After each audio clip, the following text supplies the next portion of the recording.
All right, well, welcome to the final event of the 62nd Annual Honors Colloquium, Education Behind the Curtains. And this panel, as you know, if you've been attending, has been, which will feature a panel of speakers tonight. And if you've been following the Colloquium, you know that we've had some incredible speakers up until now. I'd first like to start off with some basic housekeeping details. Exits are in the back and on both sides of the stage. The bathrooms are in the foyer, and we request that there's no photos or video recording during this panel tonight. And please, once you've done your QR code, students, please, everybody in the audience, silence your phones, and even if you can, tuck them away. The reason being is that when you're standing up here and the lights are dimmed, it's black, we can see your screens and the people behind you see your screens too. So if we could give our undivided attention to the speakers, that would be really awesome. If you need to leave during the event, please close the door quietly and refrain from speaking until you're out of the building. Did I say my name? Oh, okay. I'm Karen De Bruin. I'm the director of the Honors Program.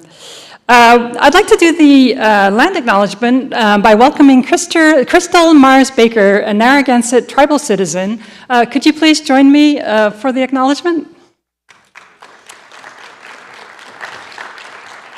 And Crystal will be saying a few words afterwards once we've done the official acknowledgement. If you want to go ahead and stand there, thank you. The University of Rhode Island occupies the traditional stomping ground of the Narragansett Nation and the Niantic people. We honor and respect the enduring and continuing relationship between the indigenous people in this land by teaching and learning more about your history and present-day communities, and by becoming stewards of the land we too inhabit. Crystal Mars Baker, I invite you to say a few words. Thank you, Asquequas Anumis. Just make this really quick. It's really very kind to be invited to be able to speak. Just briefly, our thoughts, to be present in the room at these kinds of events. And I've been following this one in particular this year because education is a passion of mine as well. And at Tamaqua Museum, I'm their education manager, a job that I actually love. And I just wanted to share quickly that at Tamaqua, we do the work of including Native American perspectives in history and current events, which have and continue to impact our tribal communities through educational opportunities. The American educational system and its history as it relates to these communities and is a necessary topic of conversation. So our hope is that those who hold the power to make a difference in the education system will include the perspectives of Native American tribal communities throughout the country, and in a greater way than the bare minimum that exists now. And oftentimes we hear about teachers' curriculums and it's like 4th grade and it's just a portion of this and then maybe again in 8th grade or something. And then there are many colleges across the across the United States that don't have Indigenous Studies programs. And really there is no U.S. history without Indigenous people's history. And certainly in Rhode Island, there is no Rhode Island history without Narragansett people's history. And so this takes action, and Native voices should be included in all aspects. And so my presence tonight and the opportunity to acknowledge our continued existence is just one example of how that is being done. But of course, there's more to do. So thank you.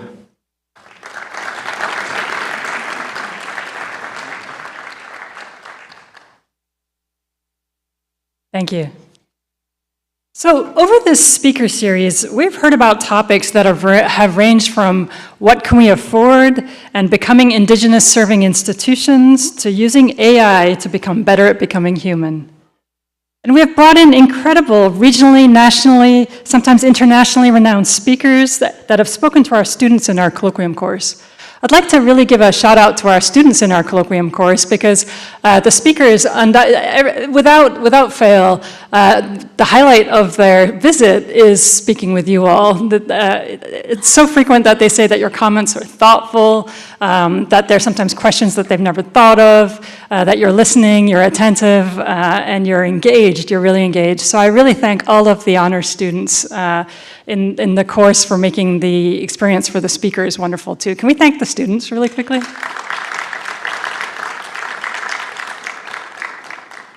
I'm also going to ask you to thank our Colloquium coordinators this year, Lazaro Camacho Jr. and Danielle Kelly from the College of Education. Can you both stand up? You've created an incredible Colloquium this year. Woo-hoo! Pulling off this Colloquium, we have behind us Anna Blake and Abby Lee from our honors team. They've done incredible work to make this happen. We thank all the sponsors listed on the program, and especially to Danielle Dennis and the College of Education. Would you stand up for a second, Danielle, and your team? And a special thanks to President Parlange and his office, and Provost Wolf and her office, both of whom are sustaining sponsors, and they attend every event. Well, President Parlange is up here. Can you just say hi to everybody quickly? We love having him here.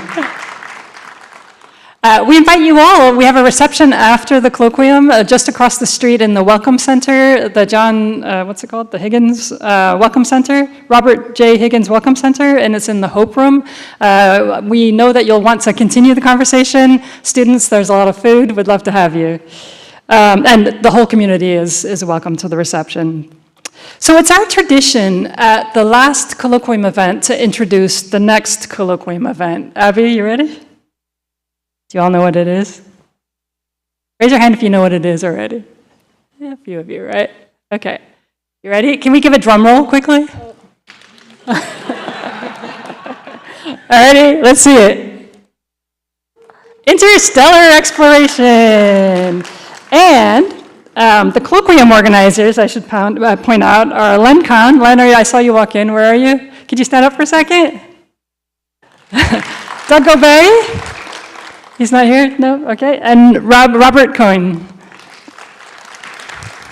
And they have put together a little sort of teaser video for you to introduce the Colloquium. If you're of Generation X or older, you will get the references right away. If you're not, I'll have to explain them to you afterwards. Let's see it. And now, Rams in Space!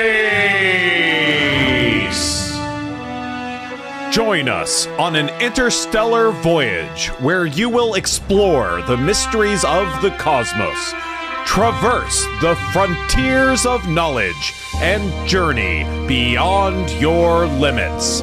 Next year's Honors Colloquium is Interstellar Exploration, coming fall 2026. All right. I'll give a prize, I don't know what, my pen, to anybody that can tell me what the reference was. Yes, Brenton. Pigs in Space! The Muppets! Okay, if you don't know the Muppets, raise your hand if you know Miss Piggy. Oh, look at all of the students know Miss Piggy. You need to just look up on YouTube Miss Piggy and Pigs in Space, and you will see the reference. All right, well, now we're going to give a final thanks just to Dan and Lazaro. Can you stand up one more time for organizing this colloquium? This was awesome. And to all of our students, maybe everybody, you both stand up. I'll ask everybody else to remain seated. Just I'm going to say thank you to again. Also to all of the students and all the audience members. Thank you so much for making this colloquium a success. To introduce tonight's speaker, please welcome Dan. Are you ready to come up again? Associate Teaching Professor in the Feinstein College of Education.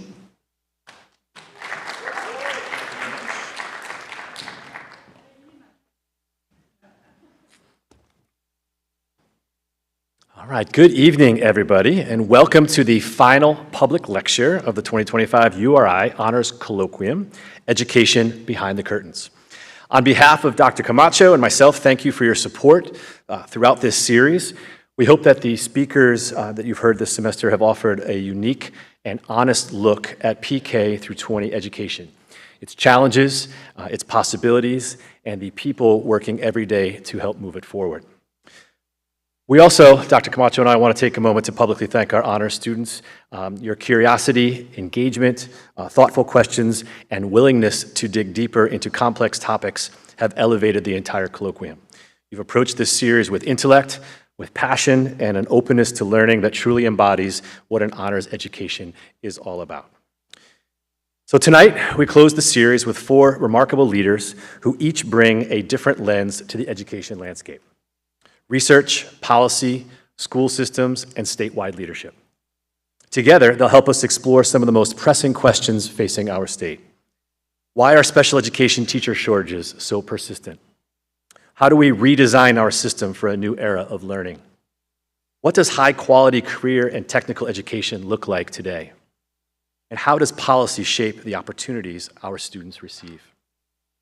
So here's what you can expect this evening. Each speaker will deliver an 8 to 12-minute talk on their area of expertise.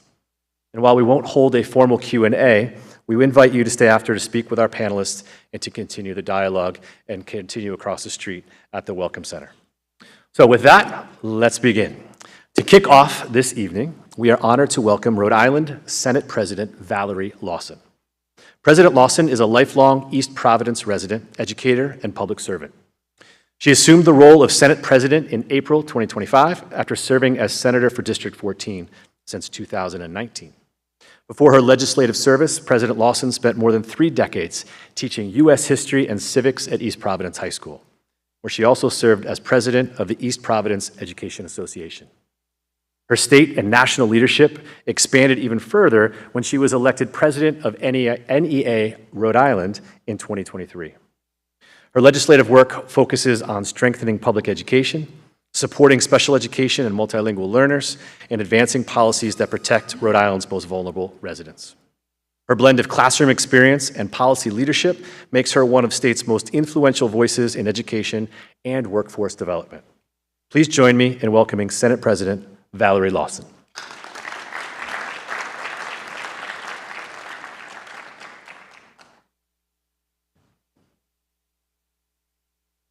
Good evening. It's an honor to be here today with you. And it's so great to be in a room full of people who care about education as much as I do. And it's so rewarding when I have the opportunity to speak to such a group. And Dan did go over my bio. And I'm fortunate to have the opportunity to have been a classroom teacher for over 30 years and to be elected as the senator for the place that I grew up in. I was able to teach at the high school and middle school that I also went to. And now I have the distinct honor and privilege of being the president of the Rhode Island Senate. And so my 2 worlds have intersected, education and as a role as an elected official. And I wanted to share some of those experiences with you this evening. And I would be really remiss if I didn't also introduce to you my colleague, former colleague, Senator Sandra Cano. She's our former education chair in the Rhode Island Senate. We collaborated on so much together and is a wealth of knowledge on education. And you here at URI are so fortunate to have her working for you at the foundation. So I want to thank you for your work on behalf of Rhode Island. So when we talk about education, I think it's important to point out that unlike other areas in our society, everyone has a personal frame of reference around education. We all went to school, right? You all have a personal experience, and that influences your thoughts and your beliefs and how you think education could be better. And it's certainly an important factor in this conversation. And that was the case when I began teaching 30 years ago. I went to school, I started teaching a long time ago, and it's dramatically different. And it's dramatically different a generation ago, and even when I left the classroom 3 years ago. So For those people who have school-age children, you also have a different frame of reference of what your child has experienced. And education is such a big topic in our society and so important to all of us, and we all want it to be the best product that we can have. So I think that frame of reference everybody has in education really makes a difference when we talk about it. So if you don't have school-age children, your frame of reference is really different than those people that have it. And oftentimes, our references, if you're not in the classroom day to day, don't match what classroom teachers see. So some of the things I want to point out to you, what that's like and how we've created public policy to try and address some of these situations. And there was just a New York Times article last week that talked about how some of the ways that school has changed over time. And a dramatic change for school was the onset of standardized testing that put place measures of accountability in place behind No Child Left Behind in 2002, a federal law. And it rewarded schools for having high schools and punished schools for having low schools. And with this, the article continues to talk about how in 2020, Yale did a study and researchers found that 80% of high schoolers were stressed. And we see that even trickles down later to kindergarten students. So while students are feeling more stressed over time, that's the same case for the responsibilities of teachers and administrators. So anyone you speak to in a school setting will share that with you. That's common.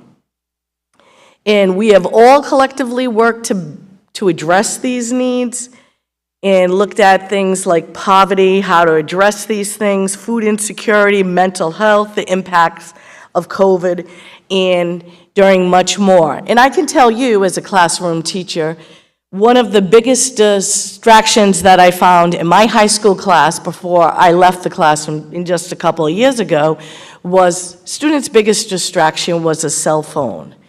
And with that cell phone usage, it was as a classroom teacher's biggest obstacle to classroom management.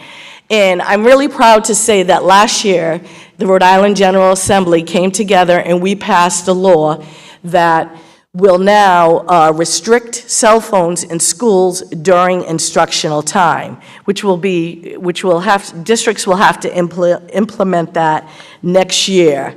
But there have been school districts that tried to address that on their own, and where they did do that, there was much positive feedback from that.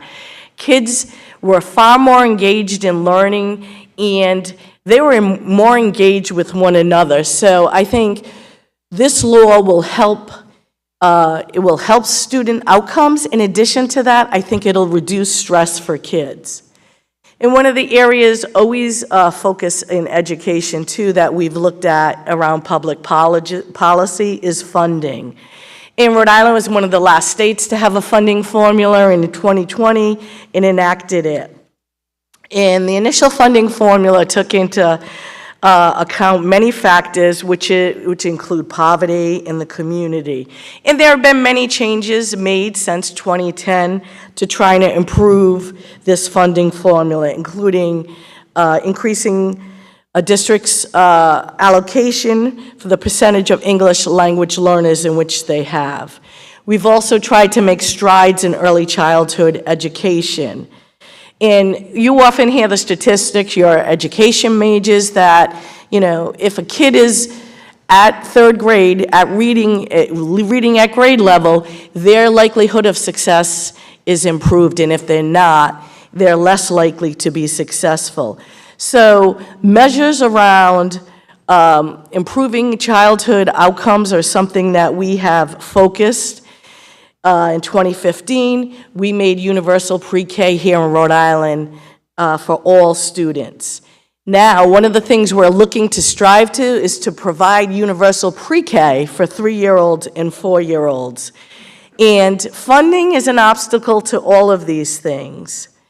In other programs we've enacted in the General Assembly, we've also put in a program that's funded till 2028, child care for child care workers, right? This is a program where a child care worker can bring their child there, their tuition is paid for, and this is an area we often struggle to find workers in. So it's also an economic as well as an educational incentive. And since that funding formula has been acted in 2010, we've continued to work on it and haven't stopped looking at it. And this year, the Rhode Island Foundation created a Blue Force task force commission around it. And leaders in the Senate about a month ago were briefed on it. And you will see in the next week or so, they're going to come out with their final product and potential legislation about updating the funding formula. And what we've seen over this time period, there were things that should be addressed in the funding formula to make it more complete and equitable for communities. Those are things like the high cost of special ed, and I know we're going to have someone speak on that today. Another big factor in education, out-of-district transportation, as well as early childhood education screening. So another factor that we've worked on, and Senator Cano was a lead on, was universal free meals. This is a bill that we have supported in the Senate over the past couple of years, and as an educator, fully support. And we know that kids who are hungry struggle learning, and kids who are fed have better educational outcomes. And there's data that says they improve by 6 months. So that's something we're looking at to try and enact, and we're looking at how we capture kids in the federal allocation of that so we could reduce the state cost to that. Now, another big concern that will be facing us are federal cuts. And federal cuts on SNAP is something that could potentially will have a serious impact on our state budget as well. In another area of public policy we're also focusing on, we have focused on and will continue to focus on, is mental health. And I've seen this from both a perspective as a teacher as well as my role as a legislator. And one of the programs I'd like to share with you this evening that we've instituted in the General Assembly and have funded is a mobile response and stabilization of services. It's called MRSS. It provides services at no cost to kids for mental, emotional, and behavior distress. And oftentimes that begins right in the school setting. And we've provided funding for this on an annual basis, but we need to make dedicated funding so that it is permanent, and we don't have to. Every year when you have to continually fund something, it's a challenge, so we need to make that dedicated. And you all know we've all lived through COVID, and that has had profound effects on mental health challenges, anxiety, depression, and also in classrooms. And I was, I taught during COVID. It was extremely stressful for students, educators, whether you were virtual or in person. And I remember going back to school, we had the opportunity, the first year kids could choose whether they would be virtual or in person. And I will tell you, a large group of kids did not return in person, and they were only going 2 to 3 days a week in person. And when the following year, when students came back, you could see that there was a distinct difference. As I was teaching freshmen at the time, my course was primarily freshmen, and some of the behaviors that I witnessed, and I think it was because of COVID and that lack of socialization, reminded me of when I was teaching in middle school. So these are some of the areas that we have tried to address, and that MRSS program has something that has been very helpful to kids, and it's able to address their issues right on the spot before things escalate, and I think that's really important. But Another thing that I think we should raise here is chronic absentee rates, which have accelerated through COVID. We have seen some improvement in here, Rhode Island. The Department of Education and school districts have made a concerted effort to bring kids back in the classroom, and that really makes a difference. But I will tell you, as someone who is in the classroom, I saw those absentee rates creeping up prior to COVID. So ultimately, the role in the classroom and as a policymaker, all of these issues around funding, early childhood education, mental health, nutrition, are, the day-to-day realities that we face as educators, policy leaders, and just members of society. And I think it's important to note, and you will hear this evening, that it's never been more complex, I think, to educate kids, but it's extremely important. And we should acknowledge that our students carry heavier burdens, as do our teachers, and they shoulder greater responsibilities. And I think society as a whole expects more from schools than ever. And it's so important that every student that sits in front of everyone in the classroom brings with them something unique, right? They have unique potential, different hopes and challenges. And the same is true with educators. They bring us a commitment, an expertise, and a heart to the profession. And our work in education is far more than just formulas, regulations, legislations. It really is, and I say it all the time, it's an art. It's about the lives that we all shape, the experiences that we are fortunate to create, and the future that we build together. And I appreciate the opportunity to be here this evening with you and share some of my experiences, and look forward to continuing my work to make the educational environment here in Rhode Island one that's productive for students and educators, and ultimately a benefit for all of Rhode Island. And thank you.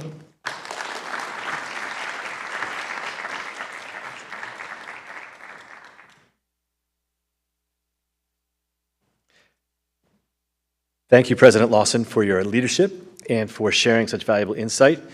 Your remarks give us crucial policy and statewide perspective, one that directly connects to the challenges faced by educators across Rhode Island. To deepen that lens, our next speaker is a national scholar whose research is shaping how the country understands workforce shortages, especially in the area of special education. So I'd like to welcome Dr. Elizabeth Bettini, a national scholar whose work is shaping how the United States thinks about special education workforce.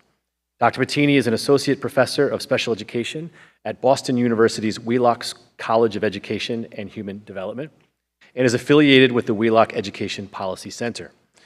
Her research examines how working conditions influence the special education teacher workforce, particularly how structural factors such as workload, preparation, race and ethnicity, and disability type contribute to shortages and inequitable access to effective special educators.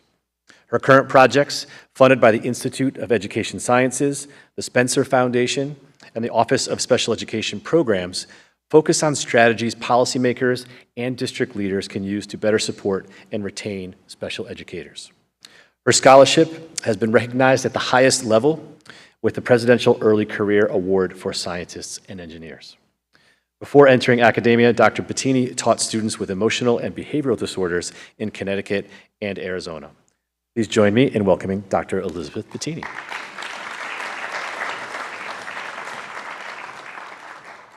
Thank you guys all so much for having me. It's an honor to be here, and just really appreciate the opportunity, and what a cool colloquium that you all get to be part of and see. So I'm going to talk today about challenges facing the special education workforce, but truthfully, a lot of the things that I'm talking about apply to teachers more broadly. They apply to the EL workforce. So as you're thinking about this, think about how it applies to potentially the teachers who you know in your lives, the teachers who maybe you were thinking of when Valerie was speaking. All right, so, that doesn't seem to work. All right. I have to quickly acknowledge the things I'm presenting are supported by the Institute of Education Sciences and the Spencer Foundation, but it is my own stuff, not theirs. So I always have to say that. All right, so thumbs up if you know that we have teacher shortages. All right, thumbs up if you know that they are especially severe in special education. Awesome, great. We can start from that point. So what I want us to do, we all kind of hear generally, we see all the news articles, et cetera, that say that teacher shortages are a huge problem, that they exist across the country, et cetera, and all of that is true. But what I want us to do today is to develop a somewhat more complex understanding of what those what it means when we say teacher shortages. What does that constitute? And what I would argue we have is not actually one problem of teacher shortages, it is 4 distinct but interrelated problems. And I'm going to illustrate those problems by talking about how I entered the workforce, because how I entered the workforce is a very perfect illustration of all 4 of those problems. All right, so this is me, age 23, no teaching license, not quite sure what I wanted to do. And I hear that the teacher at a local therapeutic day school in New London, Connecticut, quit on the 3rd day of school. And so I'm like, great, I've substitute taught, I can do that job. And they hire me. And I teach those kids all year long. Right, in New London public schools, right? So here I am, a white girl from Ledyard, teaching a predominantly black and brown student population with significant support needs, students with very significant emotional and behavioral disorders, without a license, without any knowledge of their cultural assets, without knowledge of effective pedagogy, without knowledge of effective classroom and behavior support, effective mental health supports, right? So that has really big consequences for the quality of instruction that I'm providing to my students, for their educational experiences and opportunities. I then moved to Arizona, where I apply for a job as a para, and they're like, actually, could you be the teacher? For a self-contained class serving students with emotional and behavioral disabilities in a high-poverty urban school serving predominantly Mexican-American and Tejano Odom students. Again, I don't know their backgrounds. I still don't know good pedagogy. I still don't know good classroom and behavior management. And yet I am being entrusted with the education of some of the most vulnerable students in our schools, all right? So I teach there for a couple of years. I'm getting my teaching license while I'm working there. And I'm learning all of these things in my coursework that I'm not seeing in my practice in my school. I'm learning about things like inclusion, response to intervention, positive behavioral interventions and supports, right? And I'm looking around my school and realizing a lot of what I'm seeing is not good practice. A lot of what I'm seeing is unethical, and some of it is frankly illegal, right? So I want to know, what does good special ed look like? So I figure if I want to learn, if I want to get good at this, I need to go someplace where they do special ed right. So I look around and hear about this local school district called the Vail Unified School District, and I apply for a job there. At this point, I'm licensed. I have some sense of what I'm doing, and I get a job there. Incredibly grateful to have worked there. I learned a ton from working with the folks in Vail. I know what good special ed can look like because of having worked there. Very, very grateful. And at the same time, moving there meant that I was leaving high poverty urban communities serving primarily kids of color and going to a suburban, predominantly white community serving much more affluent students. All right. So that story, I tell that because it illustrates the 4 major challenges that are facing the workforce right now. So when we talk about staffing challenges, we talk about shortages, we're talking about 4 things. One is that our workforce, first of all, we don't have enough special education teachers willing to serve under current conditions to meet the needs of all students with disabilities. And then second of all, the folks who we do have are not ethno-racially or culturally representative of our student population. So as an illustration of that, this is a graph from a study that my colleagues and I did recently. What you can see here is that we've got about 82% white special educators and general educators, and at the time, these data were from 2012, at the time we had slightly more than 50% of students with disabilities were white students, right? So massive overrepresentation of white teachers. I said that data was from 2012. Ideally, we'd like to think that that has changed. So we did a subsequent study where we asked, has it been changing? What we found was that there are very small, slight increases in the proportion of special education teachers of color. Those slight increases are vastly outpaced by increases in the proportion of students with disabilities of color, such that the workforce is actually getting less representative of the student population over time. It's across the country, right? So our workforce is becoming It's disproportionately white, and it is becoming more disproportionately white. So think about me, right? That white teacher from an affluent suburban school going into a community that I did not know. We have lots and lots of teachers doing that, and it's a problem for our students. All right, second one is a problem of distribution.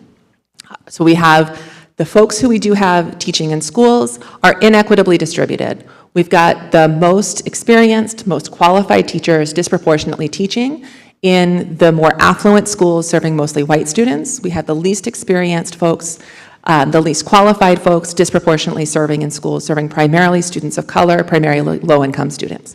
I wasn't hired as an emergency licensed teacher to teach in an affluent school. I wasn't hired to teach primarily white students, right? Those schools would not have hired me, right? I was hired to serve the most vulnerable students, the most marginalized students in our schools.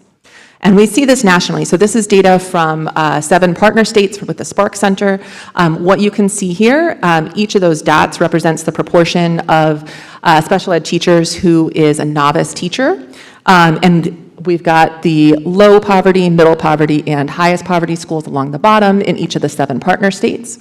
And what you can see is that in every state except for Hawaii and Washington, beginning teachers are much more likely to teach in the highest poverty schools. And this graph looks very similar if we look at it by race and ethnicity as well. All right, third problem is one of stability. The special educators who we have are not staying long enough for for schools to be able to foster their instructional skills, for them to be able to be part of school improvement efforts, inclusive school reform efforts and things like that. So the reason that I got a job on the 3rd day of school is because the teacher who was there quit. The reason I got a job as a teacher when I still wasn't certified and moved to Arizona is because the teacher who'd been there for 30 years and who was fantastic left because of challenging working conditions. So we have a problem of stability. This is a graph of what that looks like, again, in those Spark partner states.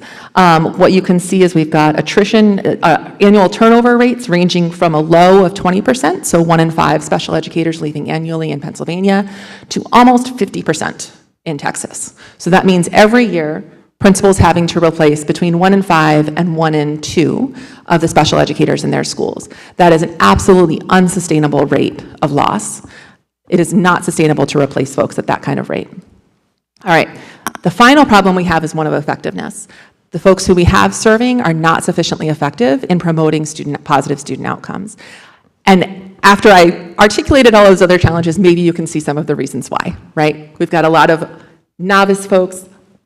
I'll talk a little bit more about some of the reasons why. But this is just an example of what that looks like. This is from a recent study where we rated the quality of teachers' instruction, and what you can see here is only 1 teacher was rated proficient across all of our indicators, and only 2 teachers were rated proficient overall. That 1 teacher who was rated proficient across all indicators left at the end of the year. She left because she did not feel adequately supported. She had some really awful experiences with colleagues who were not welcoming of her or her students in the school. All right, so one thing I want to highlight is that those 4 challenges I'm talking about them as kind of distinct things, but actually they are interconnected with one another. So when you have a highly unstable workforce, it's very challenging to foster their effectiveness. We know that teachers of color are much more effective with students of color, so when you have a workforce that is not ethno-racially representative of the student population, that's a problem for effectiveness as well. All right, an example of that is in this graph, it's gotten a little messy on this slide, but basically what we've got is the turnover rates in schools broken down by poverty quartile. And what you can see is that in most states except for Hawaii and Texas, every school has high turnover rates, but every state except for Hawaii and Texas, you've got much higher attrition rates in the highest poverty schools, which contributes to those distributional problems. And this is partly due to inequities in the distribution of folks. So as you have more inexperienced people, more unqualified folks in a school, those folks tend to have higher turnover rates. And so when we account for those things, those disparities between schools and turnover rates disappear. How am I doing for time? Okay, all right. So I'm going to buzz a little bit through working conditions.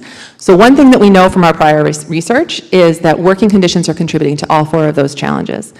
So when I'm talking about working conditions, I'm talking about the balance between the responsibilities that are on people's plates, the things they have to do like instruction and paperwork, and the resources they have to fulfill those responsibilities well. Things like curricular resources, planning time, collegial support, et cetera. So thumbs up if you've ever had a work-life balance that looks like this, or a work life that looks like this. Yep. All right, so what happens when it's like that is you start to triage responsibilities. You do some well and you let others go. You do lower quality work. You experience stress, burnout, and over time, if it continues to be like that, you might consider leaving, right? And that's what we see with teachers. They get hired, their working conditions either support or don't. There are opportunities to learn and enact effective practices. That leads to stress, burnout, and attrition. And that cycle, repeated over and over and over again across teachers, across schools, across districts, across states, yields the challenges facing with the workforce that we have right now. So to strengthen the workforce, we have to improve working conditions. So the things that my team and I are working on right now is we would like to see schools develop systems to assess working conditions and improve them, and then assess how well that worked and make iterative improvements over time. We'd like to see database decision-making systems to improve the conditions in which teachers are working. And to do that, we need a measure, and we need interventions. So our team is working on a number of projects. Project Respect, we're developing a measure. Project Sustain is an intervention. Project Onboard is an intervention. Working on developing interventions to improve working conditions, and we're hoping to encourage other folks to consider similar kinds of interventions as well. And if you want more information about any of those interventions, please feel free to follow the QR code, and there's links to the websites for all of them. Thank you guys all so much.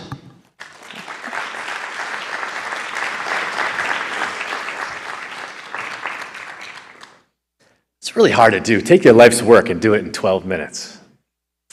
Thank you, Dr. Bettini, for grounding us in the realities of special education workforce and the systemic conditions that shape both student experiences and educator sustainability. So to build on this understanding, we now turn to the person responsible for overseeing college and career readiness across the state, a leader focused on preparing students for the world they're entering after high school. Our next speaker is Michael Hoban. Mike is an accomplished Rhode Island education leader whose career spans classroom teaching, school administration, and statewide policy leadership. He currently serves as director of the Office of College and Career Readiness at the Rhode Island Department of Education, where he leads statewide efforts to strengthen pathways that support student success in both post-secondary education and the workforce. Prior to his role at Rhode, Mike served as principal of Westerly High School and Coventry High School, where his commitment to professional growth, innovation, and student engagement earned him recognition as Rhode Island's High School Principal of the Year in 2013. Today, he oversees initiatives in career and technical education, early college programming, and counseling and advising, critical components of helping Rhode Island students graduate ready for whatever comes next in their lives. Please welcome my good friend, Mike Hoban. Thank you, sir. Thank you, everybody. Thank you so much for inviting me. And kudos to the organizers of tonight's event, because I'm watching the first two, seeing how, while we all developed our programs, our presentations independently, how connected they are to what each of us are working on. So kudos to the organizers for putting this particular panel together. So as Dan mentioned, I'm the director of the Office of College and Career Readiness at the Rhode Island Department of Education, a longtime educator and administrator in the state. And I'm here to talk about a subject that I'm very passionate about, which is career and technical education across the state of Rhode Island. Oh, let me see if this is... Here we go. So many years ago, certainly when I went to school, high school coursework put you on a path for college or career. And it wasn't college and career, it was college or career. You had vocational programming that basically set you up to work in the trades, or you were on a college preparatory track, which put you at a 2 or a 4-year school. In around 2012, a decision was made to allow the comprehensive high schools to open career and technical center programs that were different than the vocational education that the 9 regional centers around Rhode Island had enjoyed. So it became college and career. So many of the CTE programs that exist today allow a student to either go to post-secondary institution or go enter a career field immediately upon graduation. And with our new secondary regulations, it has become the default expectation that all students are prepared to go into college if they choose. So with the onset of the regulations, beginning with the class of 2028 and beyond, all students should be prepared for college or career, whatever their choice may be. And that's exactly what we aim to do in our office, is allow those opportunities to exist. So we have the Rhode Island has a Career and Technical Education Board of Trustees that charges us with very particular goals. One is allow programming to exist everywhere in Rhode Island, regardless of zip code. So all students in Rhode Island should have access to career and technical education programs. The second goal is to have employee-driven, data-driven programming to help our workforce development and our economy grow in the state. So we use a lot of data to determine what programming is needed in different parts of the state. Third goal is aligning with the workforce development of the state. We have a group called Prepare RI. We meet every other Friday. We've been meeting for years to talk about how all of the state agencies are interconnected and how education can help with that workforce development. And then finally, of course, adequate resources that we all need to do these programs successfully. CTE is funded in three ways. One is through some federal funding that we get, federal Perkins funding. We have just over $7 million. The state of Rhode Island provides $4.5 million to us so that we can redistribute that to local schools.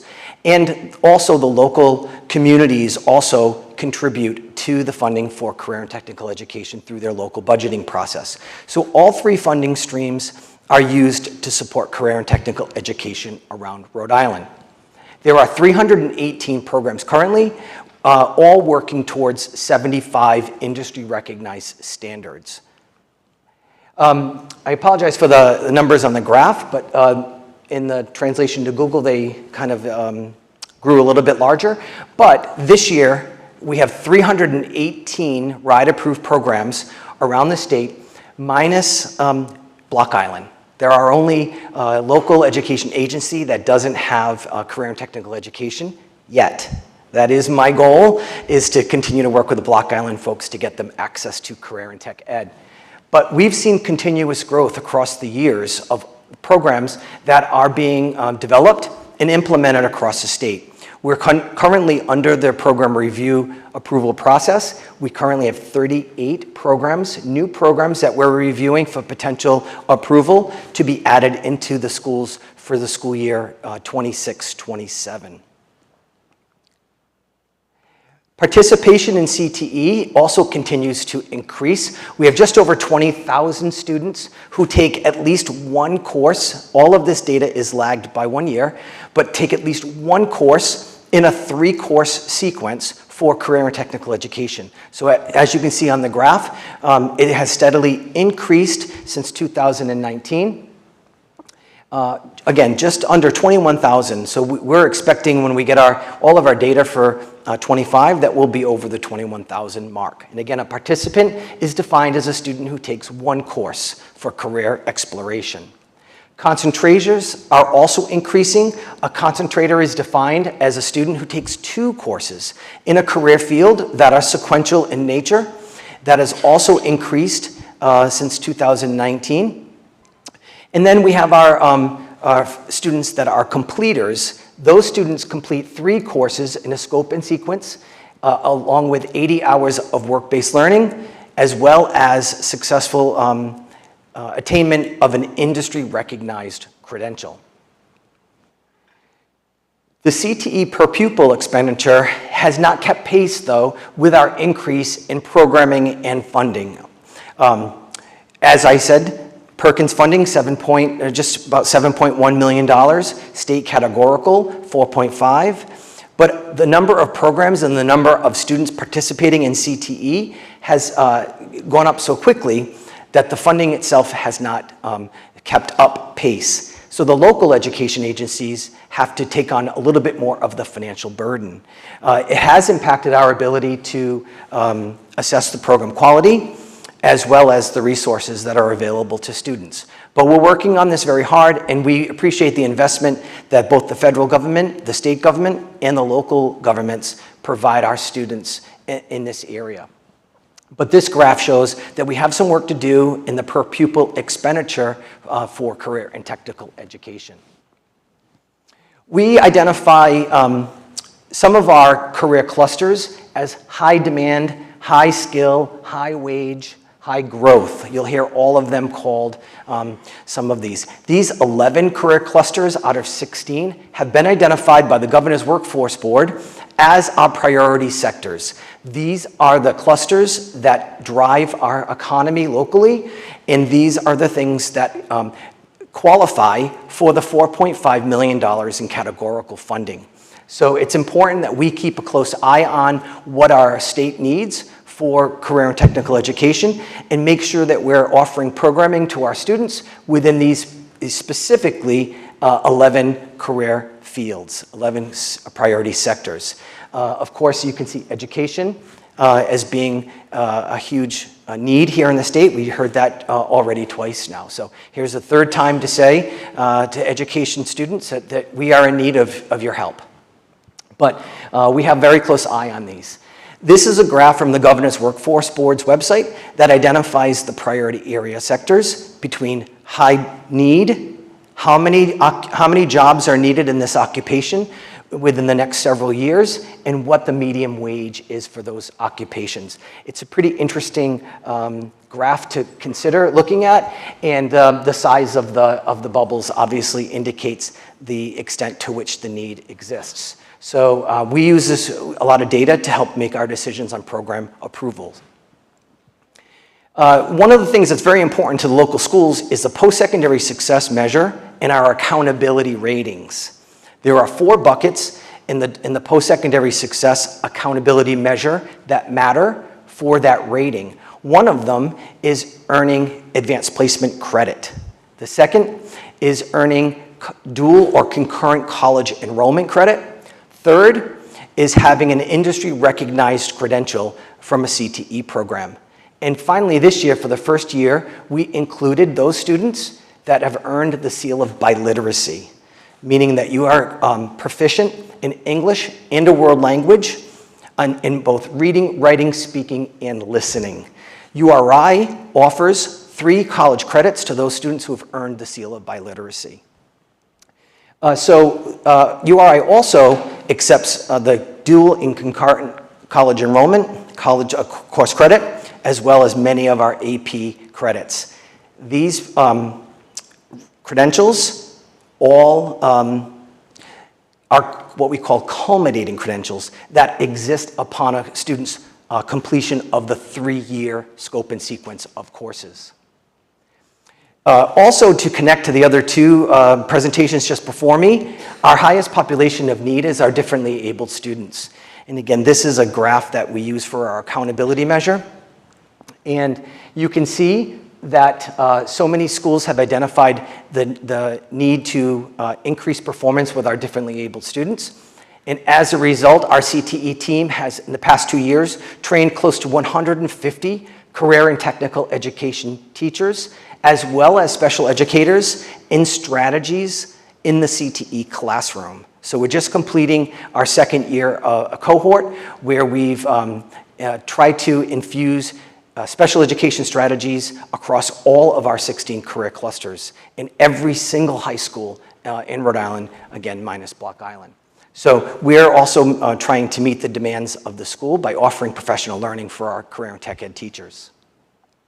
Specifically at URI, just in November, just under a month ago, Dr. Labudi shared that 52% of students who started URI this fall had already come in with some high school credit for college. And I think that's really exciting because that's a lot of the work that we've done at the school level especially in the area of career and technical education.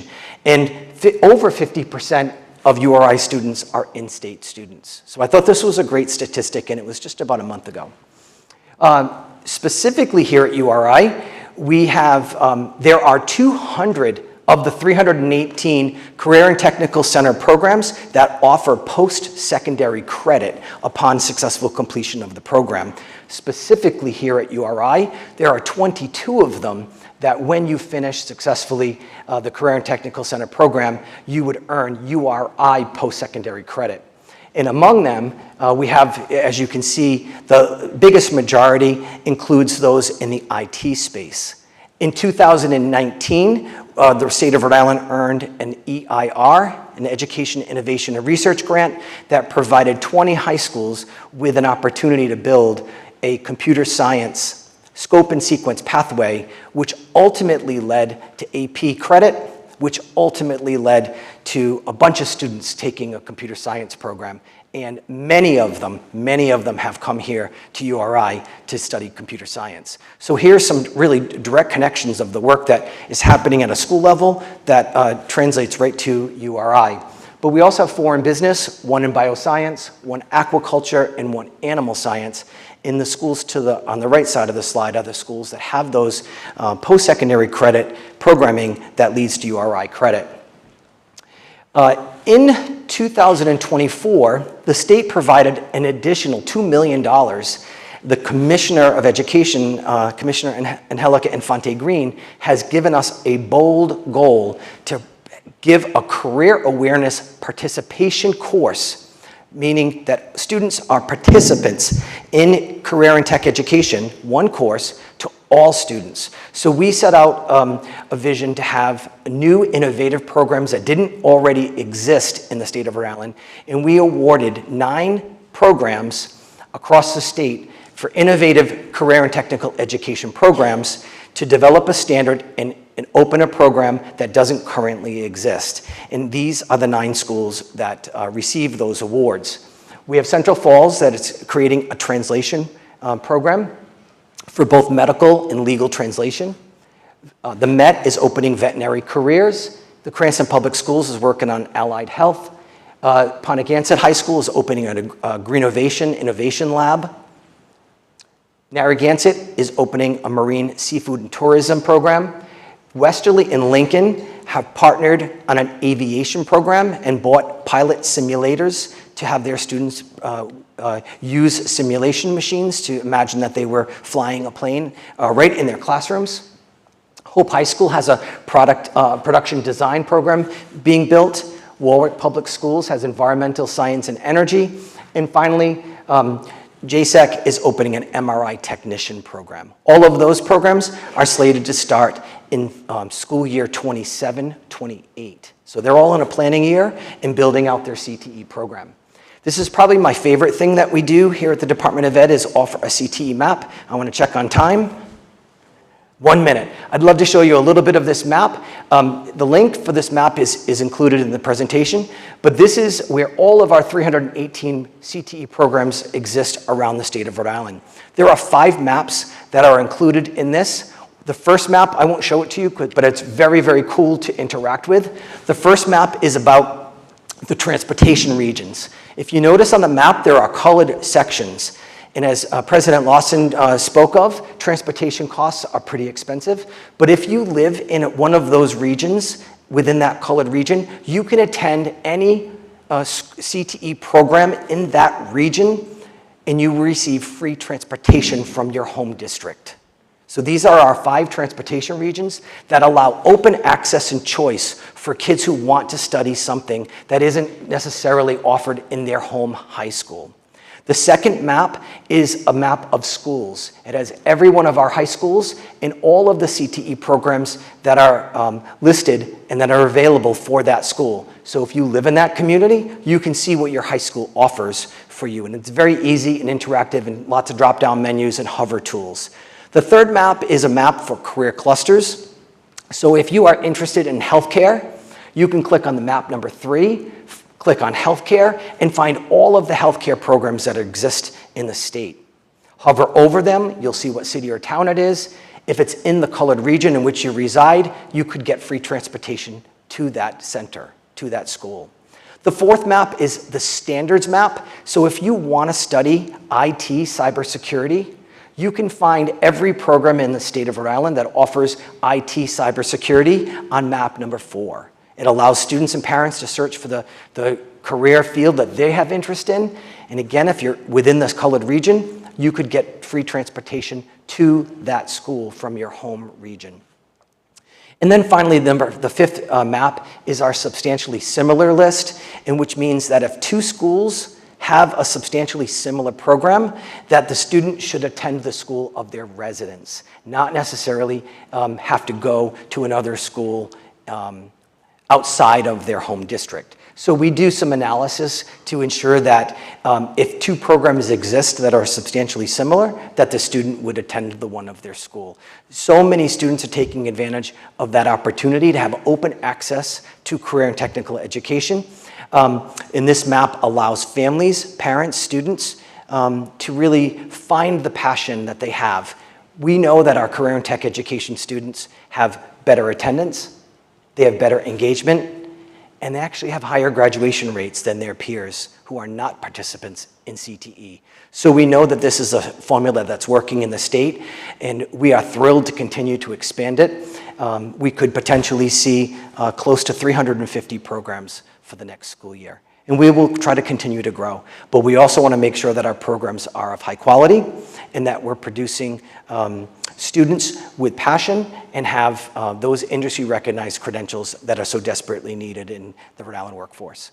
But I thank you for having me this evening, and I'm happy to answer questions afterwards at the Welcome Center. So thank you.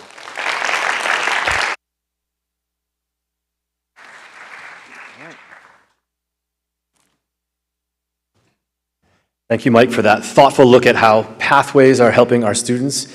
As a parent of 2 children, super excited. It's the best deal in Rhode Island. My son graduated high school with over 20 credits, many of them to this institution. So it is a great deal to look into. All right, our final speaker for this evening is Victor Capellon. Victor is a distinguished education leader and advocate whose career spans urban school reform, state-level policy, and community empowerment. He most recently served as senior advisor to the Rhode Island Education Commissioner, where he oversaw the School Building Authority, the Charter School Office, and founded the Office of Equity and Diversity. Earlier in his career, he served as superintendent of Central Falls Schools, leading district-wide equity initiatives, launching the city's first dual-language school, and championing inclusive instructional models. His previous roles include assistant superintendent in Fall River, Massachusetts, and principal of EBC High School in Brooklyn, New York. Beyond his district and state leadership roles, Victor is a respected community leader and social justice advocate. He founded and continues to lead the Rhode Island Education Collective, a nonprofit dedicated to ensuring that every child in Rhode Island has access to a high-quality public school while providing resources, advocacy training, and collaborative learning opportunities for students, families, educators, and community members. Victor also maintains a long-standing and deeply meaningful relationship with the University of Rhode Island. A proud talent and development alumnus, he earned both his BA and MA at URI and helped establish the MU chapter of La Unidad Latina Lambda Upsilon Lambda fraternity. As a student, he held leadership roles in the Latin American Student Association, now the Latinx Student Association, and the Student Senate. He later returned to URI professionally, working in the Center for Student Leadership Development to support emerging student leaders. Please welcome Victor Capellon.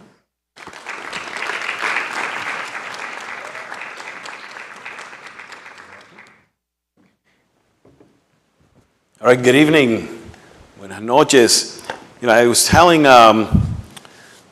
Professor Kelly earlier that the last time I was on this stage, a few 20, 30 years ago, it was actually doing a salsa dance competition. I'm not going to go there tonight, but you know, being up here just reminds me of a little bit of some salsa steps. So just in case I break out into salsa, just wanted to let you know that. But it's great for me to be back home at URI. To be here really just provides me with an opportunity, as I was coming here, to spend a little time looking out at the quad. And you know, when I graduated from URI, I started my first job the next day after graduation right here at URI in the alumni office. So this is a place that has given me tremendous opportunities and tremendous support. And I'm going to talk a little bit about that tonight, because what I want to do tonight is talk to you about a lot of the students that don't make it to URI, a lot of the students that don't make it to higher education, a lot of the students that don't make it out of high school. And part of the work that I've been doing is really focusing on how can we create an educational system that is providing supports, services, challenges to those students so that they are also able to find their pathways into colleges or careers. And so tonight, in looking at the state of education here in Rhode Island, I want to spend a little bit of time also telling you some of my experiences, as you mentioned, in urban education in Rhode Island, Massachusetts, and New York, and spending a lot of time both inside the system, but also outside working with community groups over the last 30 years. And so as I look at the state of education in Rhode Island, you know, one of the first things that comes to mind is that the clicker is not working. Did I turn it off? Thanks a lot, Mike. All right. Mike turned off the clicker on me. Thank you, Mike. But really is, you know, when I think about Rhode Island and those students that I mentioned that don't have access to getting to a University of Rhode Island, is that Rhode Island has an achievement gap because Rhode Island has a courage gap, which I will spend some time explaining why I make that connection in terms of how do we make sure that our students have access and opportunities. And it is through the pathways that you heard earlier today. I was going to actually talk a lot about CTE, so I will be able to take some time back, because that is one of the programs that is working here in the state for our students. But really, we do have a courage gap in terms of doubling down on some of the things that are working, making sure that we are expanding some of the programs that we know are having success for those students that are traditionally left out, but also having the courage to change what we know is not working for our students. We have the data to show that when you look at black and brown students, when you look at immigrant students, when you look at low-income marginalized students in the state, our schools are not necessarily working as well for them, and they haven't been for years. And so we also, when we look at the state of education, we need to also keep that in mind, that there are city and state leaders in our state who keep choosing what is safe over transformational, and also that there are families with privilege who secure the best opportunities where everyone else waits. Kids lose years, communities lose hope, and leaders act like small incremental changes are going to really fix those generational issues. And unfortunately, they're not. We have seen it for the last, I have personally seen it for the last 40 years, but if we look at the data, it's a long story to be told. So there is an educational crisis for a group of students, but that crisis is not inevitable. It is engineered by outdated structures, and it is protected by political inertia. There are times that we know that what we have to do and do the right thing for students is also going to be challenging for those that have set up an adult system. And so we don't take those steps.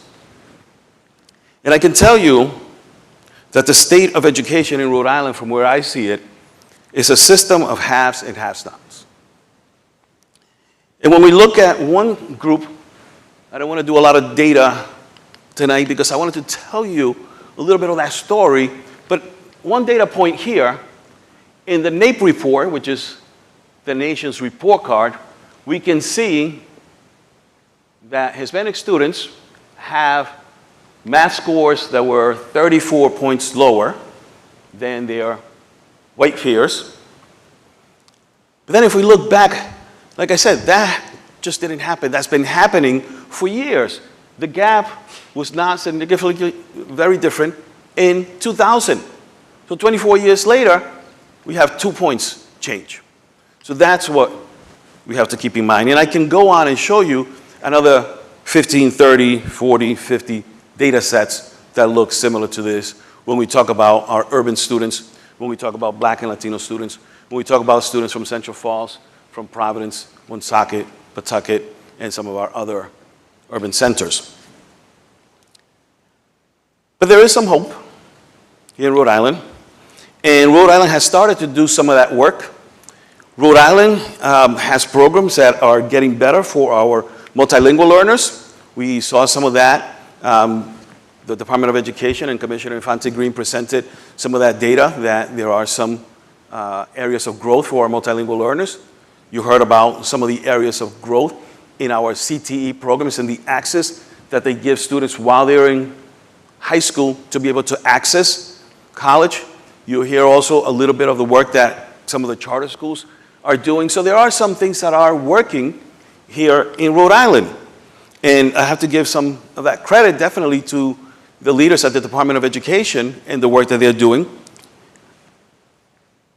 But my question is, if we know that there are some of those things that are working, why aren't we taking more of that bold action, more steps to lead us in that direction? Because I know it can be different, and I know because I have personally benefited from programs, from courageous leaders in their work, and how they have redesigned systems, and how they have created systems and opportunities in spite of the system itself. And here at URI, as I mentioned, I had and I saw what is possible. So I use this as an example of a program here at URI, the Talent Development Program, that thanks to courageous leaders like Reverend Al Harge and Mr. Leo DeMayo, were able to provide a kid like me, recent arrival from the Dominican Republic, barely spoke English, graduated from Central High School, and somehow I found my way to URI. As I said, I wasn't supposed to be here. I shouldn't be standing on this stage tonight. And it was thanks to the Talent Development Program and leaders like Mr. D who challenged the system, who said, Mr. D will say some more colorful words, but basically, I don't give a damn what I say, these programs will continue. I want to grow the programs. And thanks to URI, those programs are still continuing today, and there have been hundreds of graduates from the Talent Development Program, thanks to courageous leaders that refuse to accept the status quo, that refuse to say, yeah, that's okay. So that's what we can do all across our schools in Rhode Island, is to stop that cycle and say, no, we're not going to continue. We are going to do something different. We have to do something different. Because if we don't, then it's just another generation that we are condemning to a less than agenda, to less opportunities. And so I know that we can build a system that is responsive, and that is why I have focused my work with a whole team of folks on creating the Rhode Island Education Collective. And it is to look at how we can create opportunities so that every child in Rhode Island can go to a great public school. And the way that we started this work was by interviewing 80 moms and then having Sunday dinners over several months with those moms and asking them for their hopes, their fears, their dreams about what they want for their children. And a lot of the moms came to us and talked to us about what they see every single day that is not happening for their children in the schools that they're at. But they also talked about what is possible, the beauty that their kids have, and all of their talents that we were not taking advantage of. And so from there grew this education collective where we're bringing together educators, bringing together families, bringing together leaders, community, business, and really saying, how do we interrupt that cycle? How do we create something different? How do we double down on what's working? How do we make sure that if we see some good practices, that we invest in them? So that's the work that we're doing at the Rhode Island Education Collective, because we know that it's possible, because we have seen that it works, and Rhode Island right now needs to match that urgency for all of our students, because as we know, that child who just arrived from the Dominican Republic a few years ago, who is sitting today at Central High School, could be standing here one day. But not if we continue with a process that says, well, let's see what happens. And unfortunately, a third of them are not graduating from high school. Half of them are not making it to higher education. So something has to change. And so when we look at what that change looks like, it is moving from a model that was created for a different time, for a different generation, for a different population, for a different purpose. And really going ahead and adopting a more human-centered approach, looking at the students that we have in front of us today. Not the students that were there 40 years ago, 60, 70, 80, 100 years ago, but the students that we have today are different in Rhode Island. And so the systems that we're building, how we educate those students, has to be different. Because if we don't, we will continue to have the same type of results that we've been having, where some make it and others don't. But if we dig down a little bit and look at the demographics and look at the income and the difference in those brackets, who's making it and who's not making it becomes a very different story. If we look at the race and ethnicity of those students, who's making it and who is not making it begins to tell a different story. And so we do need to look at how do we rebuild, recreate, redesign our education systems for the students that we have in Rhode Island today. And so, if we look at innovation over the last 50, 100 years, we have seen tremendous innovative changes in healthcare. We have seen changes in technology. We have seen changes in higher education. But one of the systems that continues to look the same is our public schools. And after spending 30 years working inside schools, I can tell you that there are a lot of courageous leaders doing great work, teachers who made sure that I was able to make it through, making sure that every kid has an opportunity. But when they come up with programs, opportunities, when they want to challenge the system, they are met with resistance. They are met with, we don't have the resources. We don't have X, Y, or Z from the powers that be. Because the system is built a lot of times for comfort for the adults, and not necessarily for a system that can be challenged to do something different for the students that are in front of us today. So I can tell you, when I came to this country, it was my mom, who's actually sitting here today in the audience, who gave me that opportunity, who sacrificed, who was able to push through to create those opportunities. And here in Rhode Island, I think that we can build something different, something better, because that is the Rhode Island that I would want to make sure that my son continues to grow in. Luis Francisco's here today as well. But I also want that for every other child in Rhode Island, because it's possible, because it is needed, and because we can do it. We can do better. And the time is now, But our K-12 system cannot continue to behave and be the same way it was 50 years ago, 100 years ago. And unfortunately, if you go to some of our schools, that's what you will see today.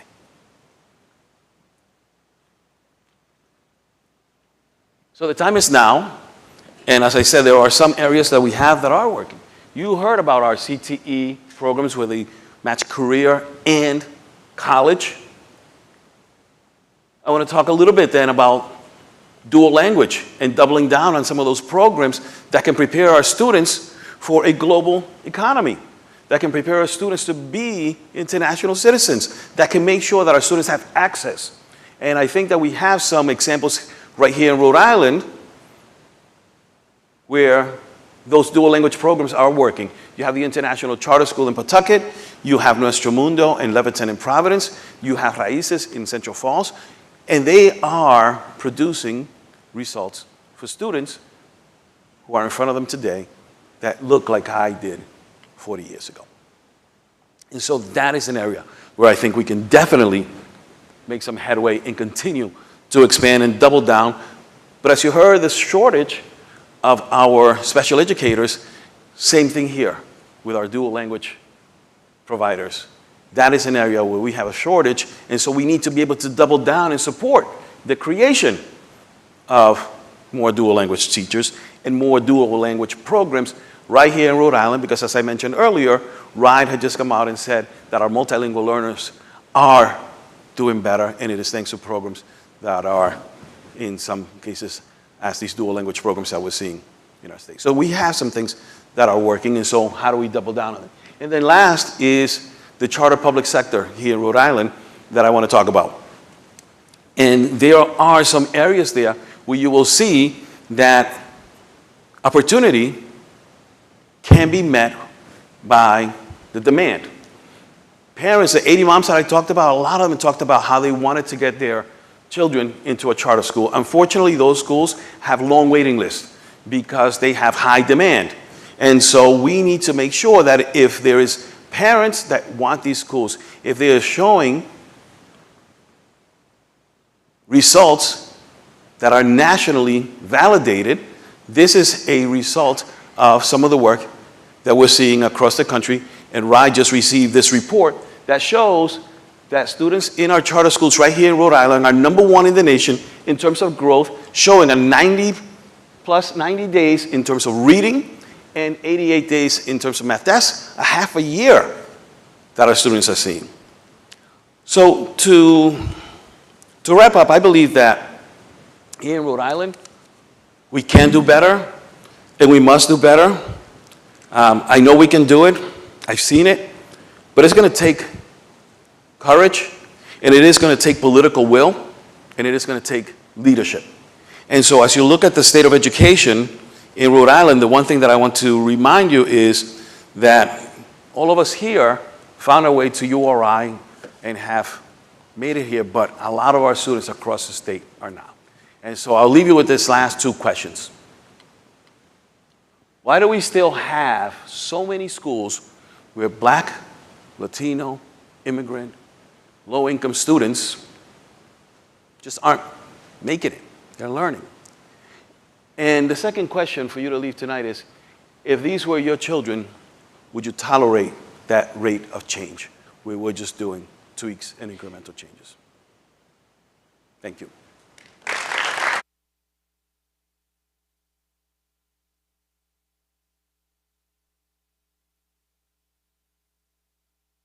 Fantastic. Thank you, Victor. And thank you to all of our speakers here this evening.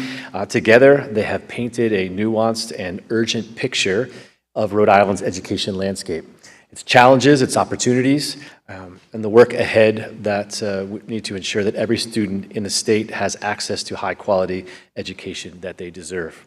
So again, we'll not be doing a formal Q&A tonight. We do invite any of you that are interested to join us at the Welcome Center if you want to continue the conversation. Thank you all for being here. Thank you for your commitment to learning, for questioning and imagining what education can be. Have a wonderful evening and drive home safe. Thank you very much.